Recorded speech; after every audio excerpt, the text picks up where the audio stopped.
He didn't commit the crime. He didn't pull the trigger. He didn't lay a hand on a single victim.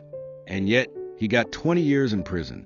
This is the true story of the man who claimed he was just trying to help a friend, but instead helped destroy lives. Some call him a coward. Others called him an accomplice. But the jury, they called him guilty. This is the real story behind the 20-year sentence that shocked the courtroom. When the verdict was read, the courtroom fell into silence. Even the prosecutor looked surprised, not because the man was innocent, but because the sentence was harsher than anyone expected. The man's name? Jason K., a quiet 34-year-old from Michigan. No violent record, no charges before this. But in a span of 8 months, Jason went from a part-time youth counselor to a convicted felon with a 20-year sentence. Jason grew up in a modest town. His life wasn't extraordinary until he met Kyle, his college roommate. Kyle had a magnetic energy, the kind of guy who could convince you to do anything, even the wrong thing. After college, Kyle started a mentorship group for struggling young men. He promised them guidance, structure, and healing. Jason believed in it. He even volunteered on weekends.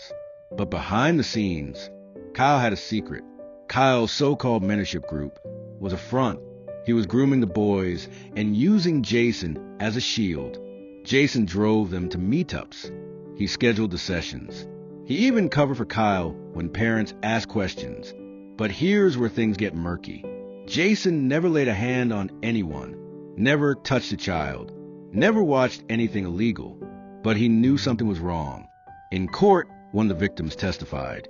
I tried to talk to Jason. I told him something felt off. He told me to trust the process. Prosecutors argued that Jason's silence enabled Kyle to continue for months longer than he would have. In their words, he was the quiet engine behind a terrible machine. The defense said Jason was naive, manipulated, and too afraid to go against his friend. They asked for probation, maybe 5 years at most. The prosecution pushed for 25. They got 20. The courtroom gasped. One juror cried. Jason's mother collapsed. Even Kyle, sentenced a week before, only got 18 years thanks to a plea deal. But the judge was clear. Evil thrives not only through the actions of the wicked, but through the silence of those who know better. In prison, Jason wrote to a journalist, I didn't touch anyone, but I didn't stop it either. So maybe I deserve this. Maybe this is justice, or maybe it's just punishment. And that's the question that sparked debate across the country. What is justice when you're guilty by inaction?